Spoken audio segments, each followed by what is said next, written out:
Horizonte. Quero agradecer a cada um dos irmãos o carinho da vossa recepção, tanto por mim como pelos irmãos Edileison e Gil, que estão me acompanhando. Temos em Belo Horizonte um ministério de louvor para o trabalho da juventude em toda a grande BH, o qual, pela graça de Deus, está sob minha responsabilidade. E esses dois jovens fazem parte desse ministério de louvor, chamado Ministério Avançar de Adoração. Deus tem feito coisas maravilhosas na juventude da grande Belo Horizonte. E estes dois jovens são alguns dos instrumentos que Deus tem usado ali. Amados, eu estive pedindo de Deus direção e orientação em relação ao versículo que foi escolhido como base para o tema desta festividade. E pude perceber que vocês tiveram sábia direção, porque evocaram neste tema a figura da terceira pessoa da Trindade, o Espírito Santo de Deus, que é o próprio Deus.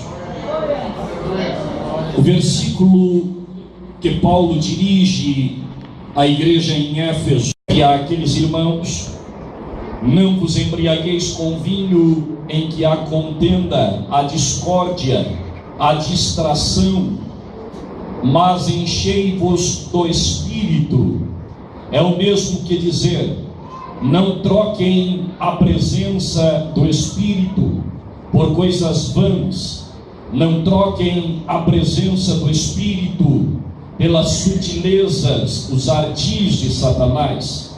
Não troquem a presença do Espírito pelos prazeres da vida. Não se distraiam, não permitam que o diabo se utilize de qualquer recurso para roubar de vocês a presença do Espírito Santo. E por que é que Paulo escreve como que querendo expressar todas estas coisas à igreja de Éfeso? Porque ele sabia perfeitamente bem que a igreja não pode viver sem a presença calorosa do Espírito Santo. O crente não pode vencer suas batalhas se o Espírito Santo não estiver do seu lado. A igreja não pode subsistir aos ataques das trevas caso o Espírito Santo não esteja firmado no seio dela. O Espírito Santo é o combustível da igreja. O Espírito Santo é o mantenedor da nossa fé. O Espírito Santo é o edificador da nossa alma. O Espírito Santo é que nos faz compreender a vontade de Deus. O Espírito Santo é que dá a direção dos nossos passos. O Espírito Santo é que nos faz ter comunhão e acesso a Deus Pai, somente por Ele. O Espírito Santo é elementar, o Espírito Santo é necessário, o Espírito Santo é essencial, o Espírito Santo é fundamental. Sem o Espírito Santo não temos vitória, sem o Espírito Santo não temos conquistas, sem o Espírito Santo não chegamos ao céu, sem o Espírito Santo não veremos a Deus. E ao ler este versículo, imediatamente eu me lembrei de uma outra situação em que o mesmo apóstolo Paulo dirige palavras parecidas, porém a outra igreja. O endereço da carta agora é para Tessalônica e não para Éfeso. E na primeira carta que Paulo escreve àquela igreja grega, Paulo também no capítulo 5, no desfecho da sua carta, no versículo 19, deixa esta recomendação singular: não extingais, não apagueis o Espírito. Paulo escreve assim aos Tessalonicenses, exatamente pelas mesmas razões que mandou aos Éfesos se encherem do Espírito, porque não se pode vencer na batalha da fé, não se pode vencer na carreira cristã sem a presença do Espírito Santo. Então o mesmo apóstolo que diz: enchei-vos do Espírito, é o mesmo que que diz: não apagueis o Espírito. Algumas pessoas insistem em tentar entender o Novo Testamento bíblico isolado do Antigo Testamento.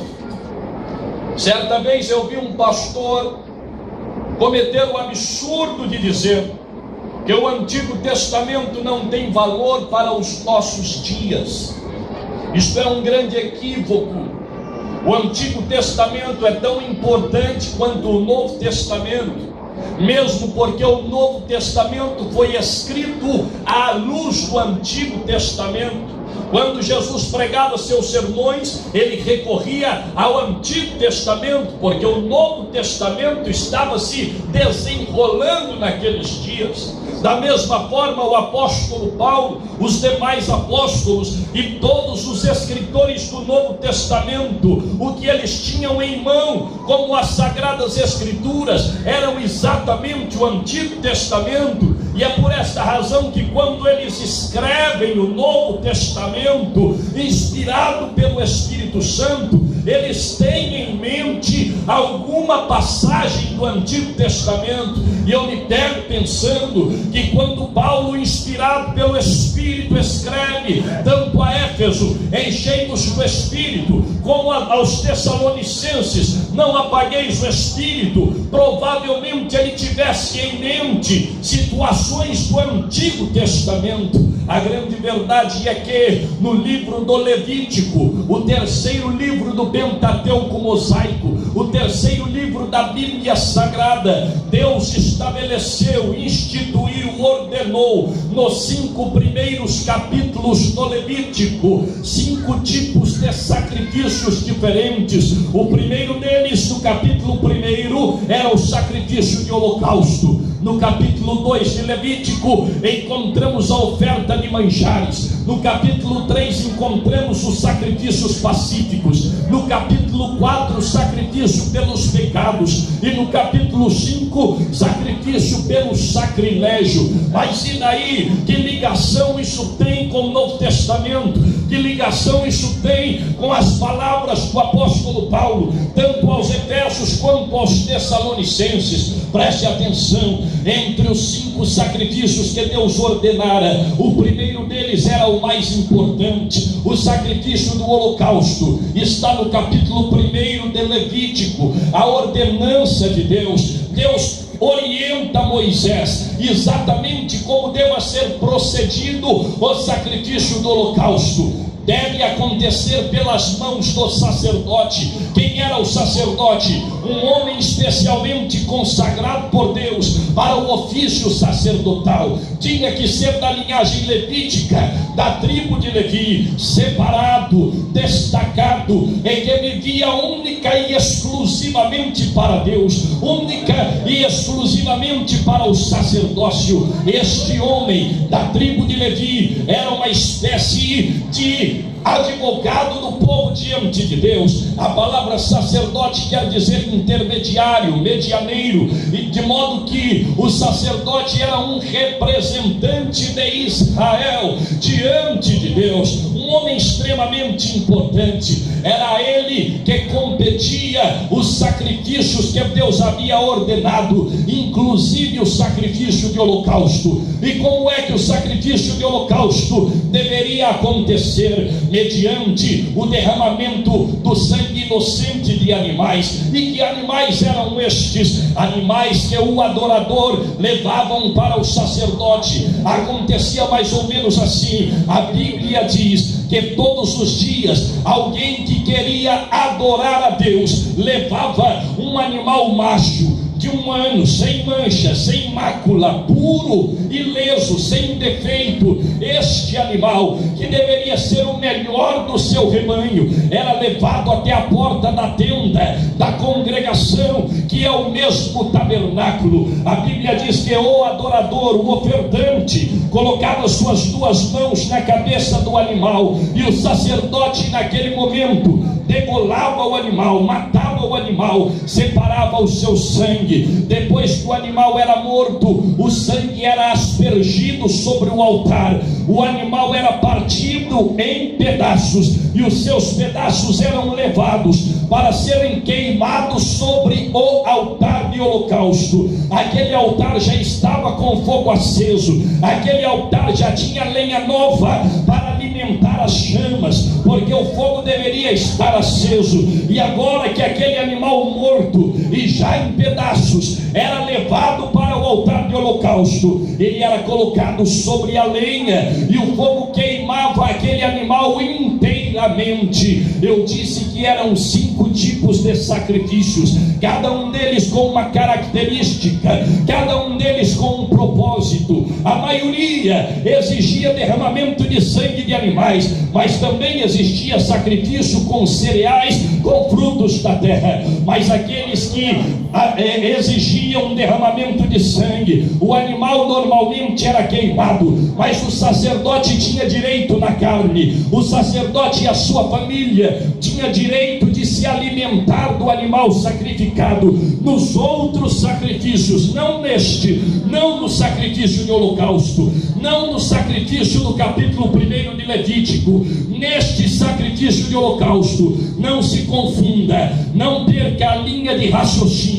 No sacrifício de holocausto, o sacerdote não podia colocar o seu garfo. No sacrifício de holocausto, o sacerdote não podia tirar um pedaço da carne. No sacrifício de holocausto, ele não poderia comer absolutamente nada. Por quê? Porque era a ordenança de Deus. O animal inteirinho tinha que ser queimado. Deus exigia o animal todo para ele. Não sobrava nada para o sacerdote. Nos outros sacrifícios sim, mas no de holocausto não. Por quê? Porque os outros sacrifícios tinham caráter expiatório, ou seja, as pessoas faziam os outros sacrifícios para pedir perdão a Deus por seus pecados. Mas no capítulo 1 do Levítico, no sacrifício de holocausto, ninguém pede perdão. O propósito desse sacrifício é para adorar o Deus que criou os céus e terra, o Deus eterno, o Deus transcendente, o Deus imanente, o Deus onipotente, o Deus onisciente, o Deus onipresente, o Deus que está aqui. Este Deus que criou os céus e terra exigia todo o animal, porque o sacerdote não podia tocar nele, porque a adoração era para Deus, tinha que ser inteiramente para Deus. O sacerdote não podia tomar parte na adoração que era de Deus. O sacrifício não era para o sacerdote, o sacrifício era para o Deus eterno. Aleluia! Glória a Deus! Mas tem um detalhe: no capítulo 6 do Levítico, nós encontramos o texto que narra, que destrincha as ordenanças de Deus em relação a este sacrifício de holocausto. E lá no capítulo 6, no versículo 13, tem uma palavra de Deus que também é muito comumente usada por nós em festividades como esta. Um versículo bíblico que é na verdade uma ordem de Deus, que diz que o fogo arderá continuamente sobre o altar e não se apagará. Que fogo é este que arde continuamente? Que altar é este que não pode parar o seu serviço? O altar de 6 e 13 de Levítico é exatamente o altar do holocausto. É exatamente o altar onde o sacerdote colocava o animal morto para o sacrifício. O fogo que queimava ali não era aceso por mão de homem. Quem acendeu aquele fogo não foi Arão, o primeiro sacerdote. Quem acendeu aquele fogo não foram Nadab e Abiú, filhos de Arão, que também eram sacerdotes. Quem acendeu aquele fogo não foi Moisés, patriarca e líder da nação. Então quem acendeu aquele fogo? O dono do fogo, Deus. Capítulo 9 de Levítico diz que os céus se abriram e fogo desceu do céu e lambeu o sacrifício que estava sobre o altar.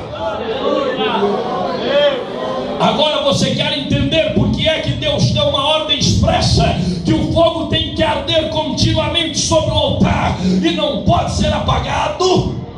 Porque o homem não pode apagar fogo que Deus acende. Eu não sei se você entendeu, eu vou repetir: homem apaga fogo que homem acende, mas não tem homem que apague o fogo que Deus acendeu.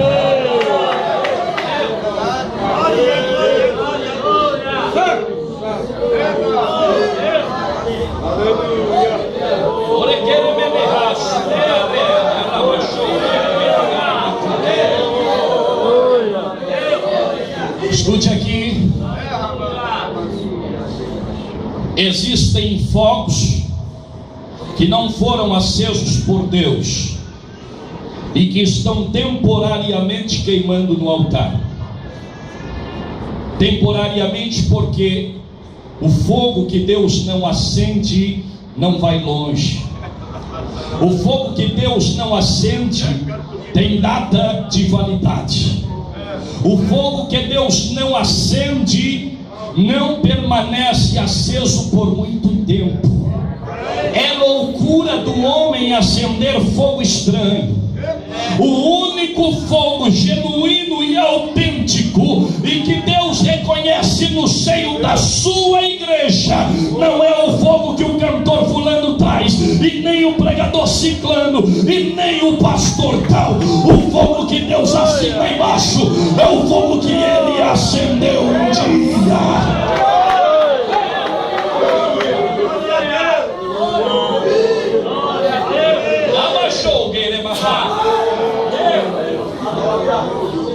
Agora você vai começar a entender as ligações que o livro de Levítico tem com as palavras que o apóstolo Paulo escreveu, tanto a Éfeso como a Tessalônica.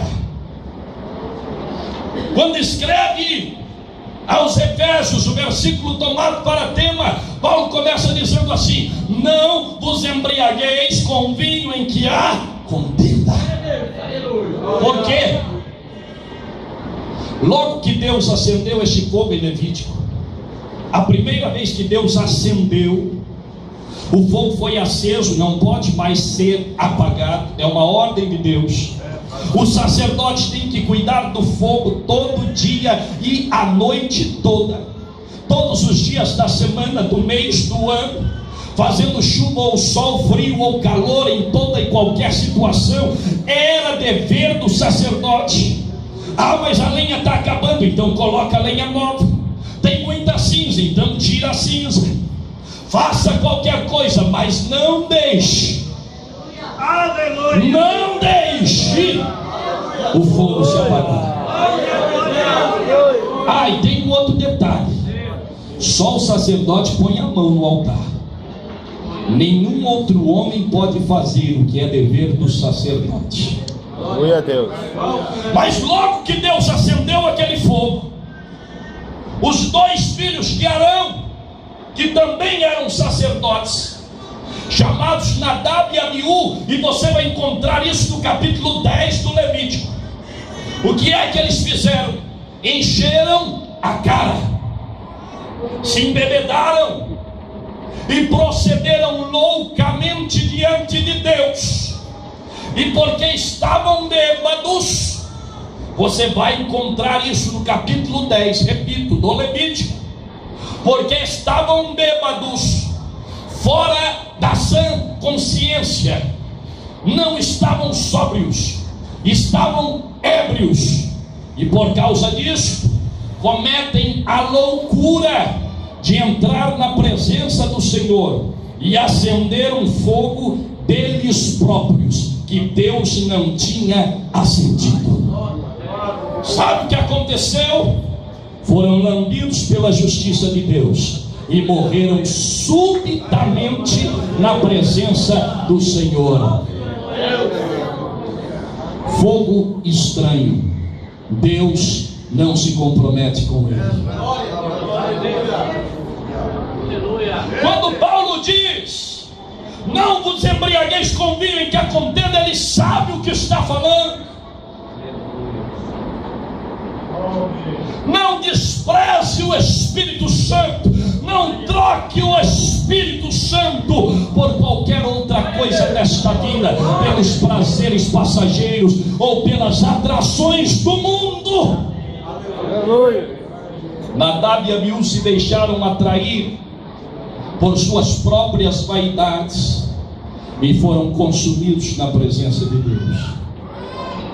Deus não está interessado na tua adoração, se ela for um sacrifício feito com base ou sobre um fogo que Deus não tenha acendido. Deixa eu te explicar melhor. O sacrifício de holocausto tinha o propósito da adoração. O sacrifício do holocausto não era para expiação de pecados. O sacrifício do holocausto era para reconhecimento da majestade, da grandiosidade, da soberania, da supremacia, do governo, do poder do Deus que criou os céus e terra. O sacrifício de holocausto era um sacrifício de ações de graças, ou seja, de adoração. Por isso Deus exige, preste atenção, que ele deva acontecer 2 vezes ao dia. A primeira logo ao amanhecer, quando o sol está aparecendo. Lá vem o primeiro adorador com seu animalzinho. Lembrando, tem que ser o melhor animal do rebanho.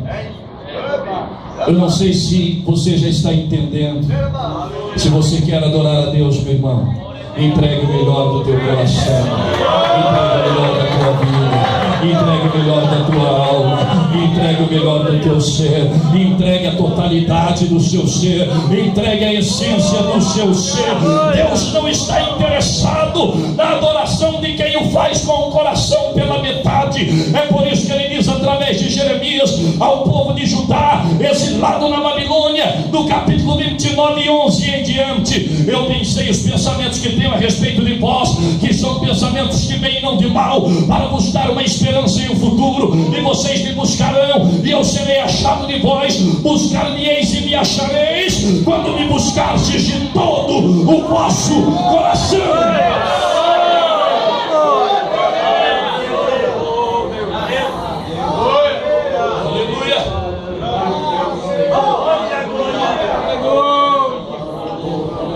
Sabe qual é a receita para encontrar Deus? Buscar de coração inteiro. Sabe qual é a receita para a sua adoração ser aceita por Deus? Adorar com o coração inteiro. Glória a Deus. Por isso, o adorador trazia o melhor animal. Repito, colocava suas mãos na cabeça do animal, entregava para o sacerdote matava, já disse, repartia o animal, colocava sobre o altar. Aquele animal que era colocado sobre o altar queimava a manhã toda até ao entardecer. Todo o animal queimava até virar cinzas. Quando ele já está totalmente queimado, o dia já está se pondo, o sol já está começando a se esconder. É hora do segundo sacrifício do dia, o sacrifício vespertino. O processo se repete. Outro adorador traz outro animal, coloca de novo as mãos. Outra vez o sacerdote sacrifica o animal, asperge o sangue sobre o altar, coloca o outro animal sobre a lenha. Porém antes ele já tirou a cinza do animal anterior. Ele já colocou lenha nova para o fogo se manter aceso. Agora o segundo animal do dia vai queimar a noite toda, até o sol raiar, e tudo se repete outra vez, todos os dias do ano, em todo o tempo todo, sem parar. A ordem de Deus é esta: o fogo arderá continuamente, o fogo arderá continuamente, o fogo arderá continuamente, o fogo arderá continuamente, o fogo arderá continuamente sobre o altar, e não se apagará.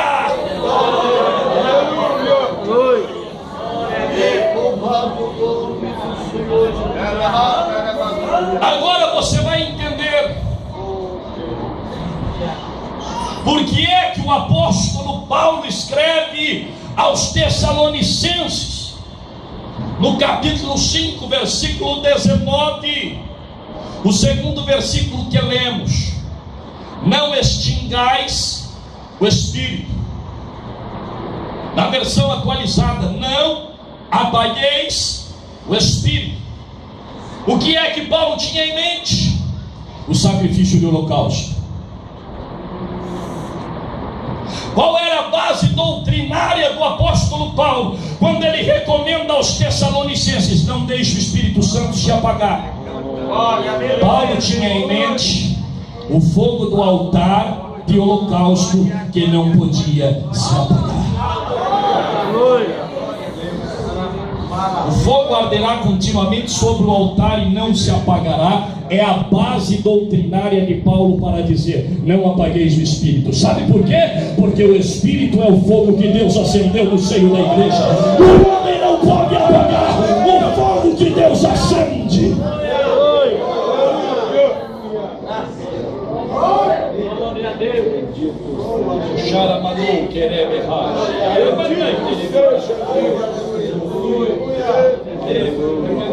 Eu acredito que você já está entendendo. Deus já está te dando, o Espírito Santo já está te dando a compreensão desta palavra. Então fixe isto no teu coração. O Espírito Santo é o fogo que Deus acendeu no capítulo 2 dos Atos dos Apóstolos para a igreja apostólica, com os primeiros crentes no meio do Império Romano. Veio a perseguição, veio a morte para os primeiros cristãos, depois veio a Inquisição da Igreja Católica, foram se passando os anos, os séculos, veio a Reforma Protestante no século XV, já estamos no século XXI, mas desde que Deus acendeu este fogo no capítulo 2 de Atos até agora, ele continua aceso.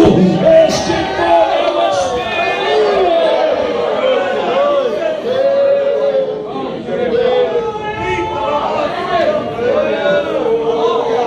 O diabo está fazendo de tudo para ser o bombeiro da tua vida e apagar o fogo que Deus acendeu. O diabo está investindo tudo que ele pode para arrancar de você o seu altar de adoração e apagar o fogo que Deus um dia te deu.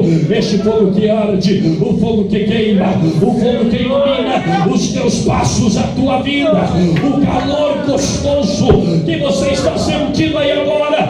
Espírito Santo, o diabo está fazendo de tudo para tirar de você, mas não vai tirar. O Espírito Santo vai arder continuamente na tua vida e não vai ser apagado.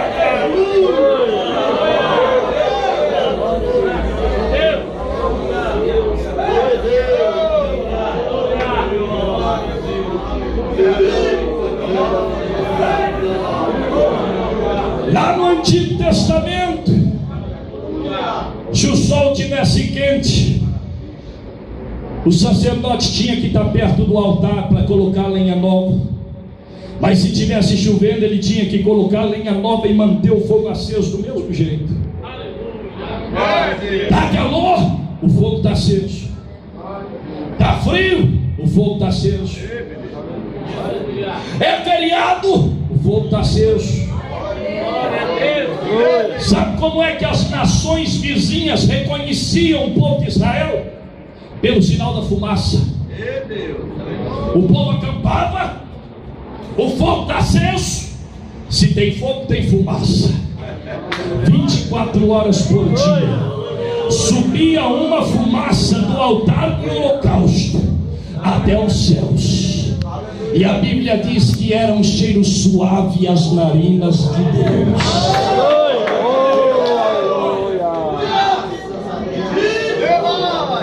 O mundo só vai reconhecer em você um servo de Deus se estiver subindo da tua vida a fumaça da adoração, às 24 horas do dia, o tempo todo e em todo lugar.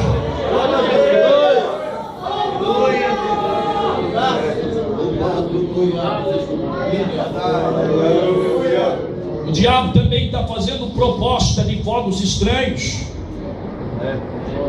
e evangelhos falsos, elegantizados, romantizados. É só vitória. Sua vida agora é só vitória. Estão tirando a cruz do evangelho, estão tirando as dificuldades do caminho. Não é este o evangelho que Jesus nos deixou. Ele nos disse: no mundo tereis aflições.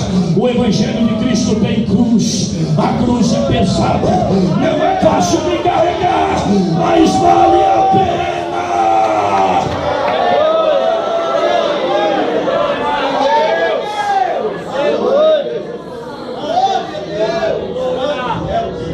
Não se deixe atrair pela proposta de um evangelho mais fácil, de uma porta mais larga, de um fogo diferente, porque este fogo diferente vai consumir a sua vida, como Nadab e Abiú foram consumidos na presença de Deus. Quer adorar a Deus? Não faça do seu jeito, faça do jeito de Deus. Quer saber o jeito de Deus? Leia a Bíblia, estude a palavra, coma a palavra, conheça a palavra. Eis aqui o parâmetro, eis aqui a receita, eis aqui o padrão. Adore a Deus como está escrito que Ele quer ser adorado.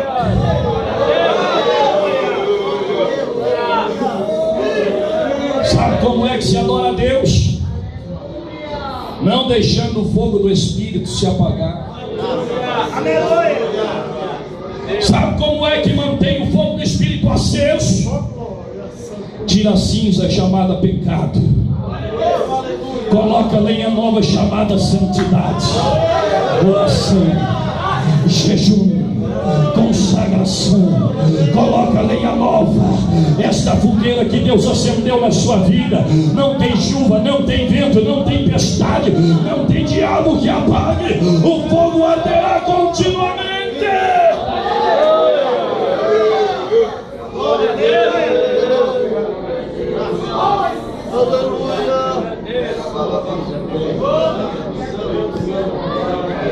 Glória a Deus. Espírito, Espírito, que desce como fogo, vem como em Pentecoste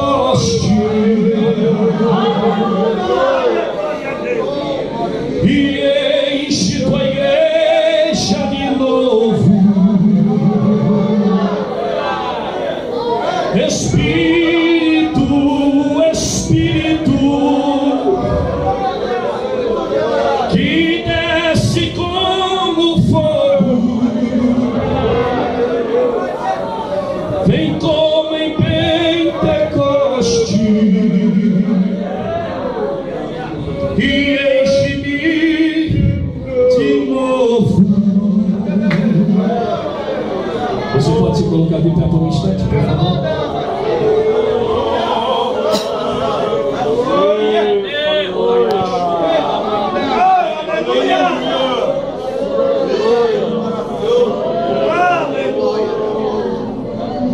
Voltando ao que Paulo escreve aos Efésios: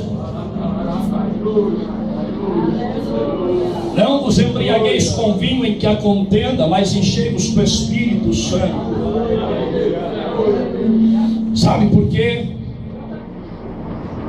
Somente o crente cheio do Espírito tem o altar da vida queimando um sacrifício de adoração 24 horas por dia.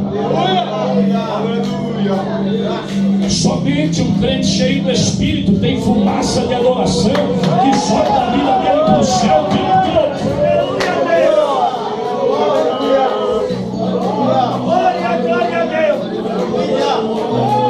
Escute.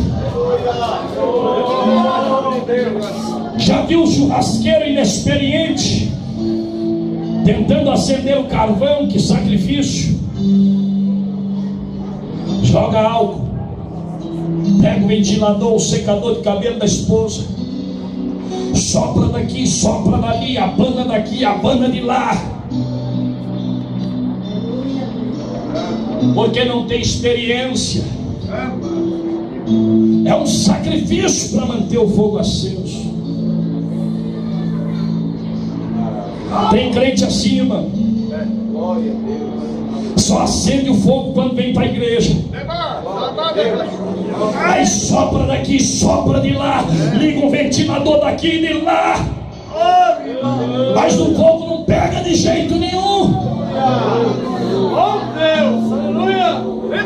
Por quê? Porque não é fogo de Deus. Fogo de Deus é aceso 24 horas por dia. Não é só quando a gente está dentro da igreja, principalmente fora dela.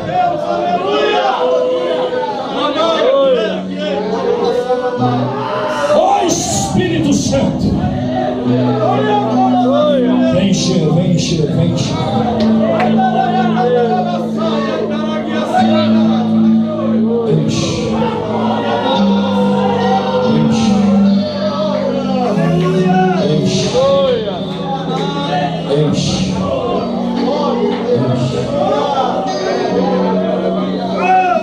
Espírito, Espírito,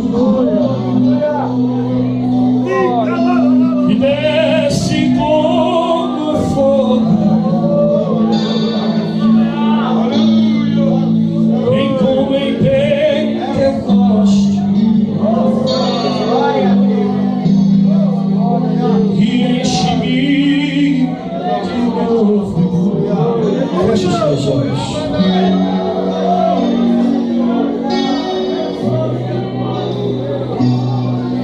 Teu coração é um altar. Tua adoração é o sacrifício. O fogo é o Espírito. Então adore ao Senhor, adore ao Senhor, adore ao Senhor. Adore ao Senhor, deixa Ele encher a sua vida agora.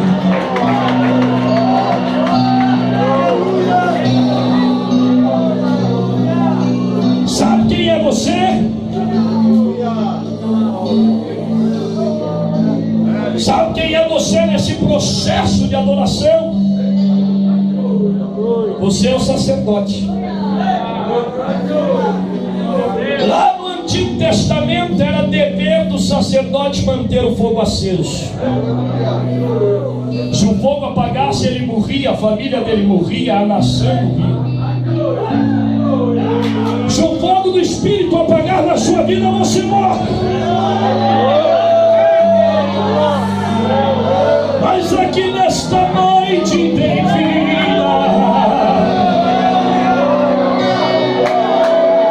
Se encha.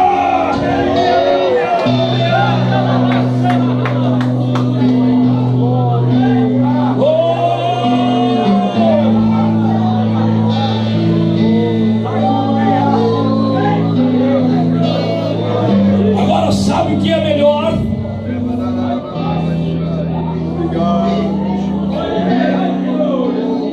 Tem enfermidade que resiste a remédio.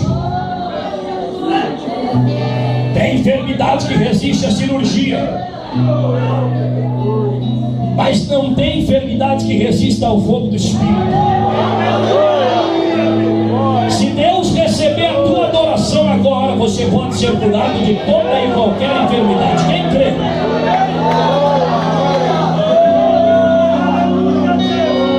Outra coisa, crente que não é batizado no Espírito Santo, mas está com a vida no altar, se colocar lenha nova no sacrifício, é batizado. Você crê que Jesus pode batizar no Espírito Santo aqui hoje? Então adora, adora. Fecha os teus olhos. Olha mais para mim, não. Fecha os teus olhos, adora.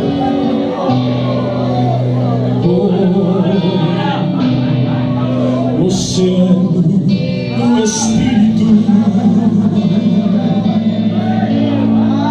e ali adorarei ao Deus do meu amor. Coloca a lenha nova de glória a Deus e aleluia. Eu adorarei ao Deus da minha vida.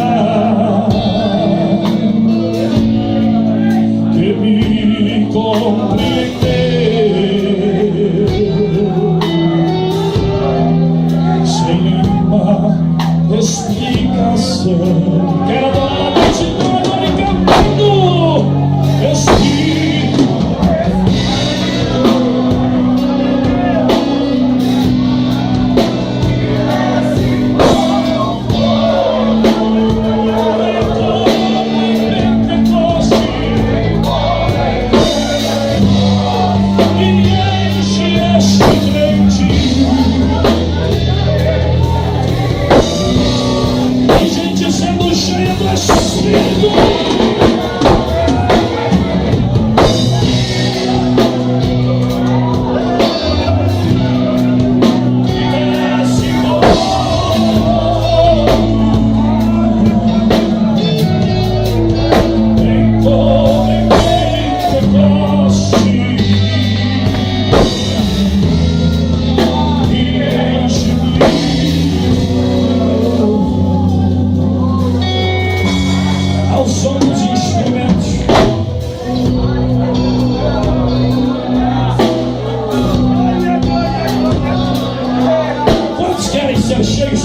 Santo esta noite, vem aqui à frente, rapidinho, por favor.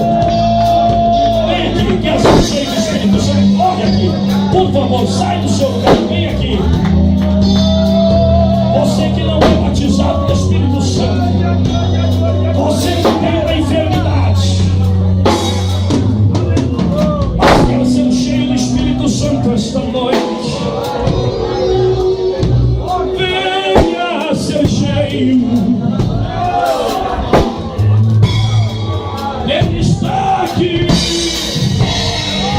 Aleluia!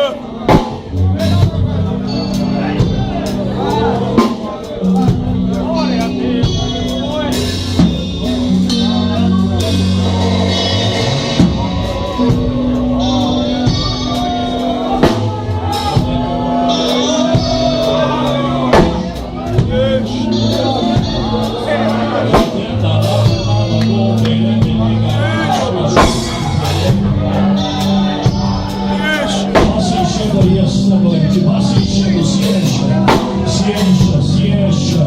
Deus está derramando o seu Espírito Santo aqui. Deus está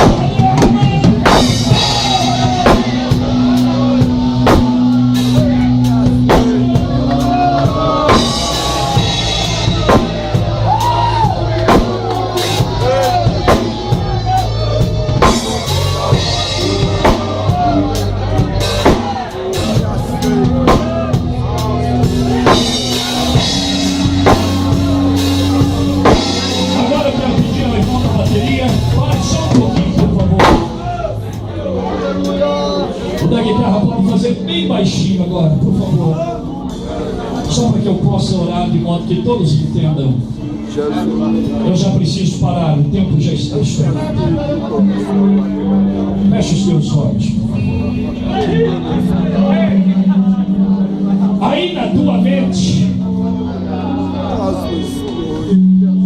tente imaginar o altar do holocausto. Tente imaginar o altar do sacrifício.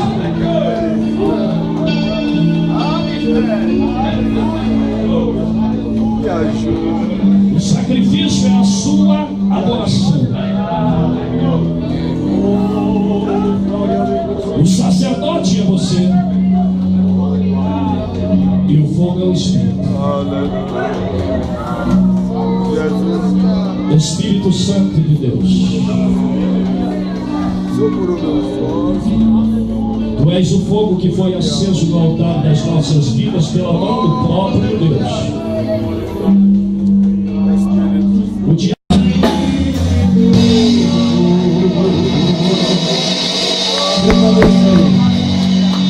permaneça no lugar. Permaneça no lugar. Deus tem algo para você nessa noite. Se você sentir força de sair do seu banco, venha aqui à frente, porque Deus tem um mistério na sua vida.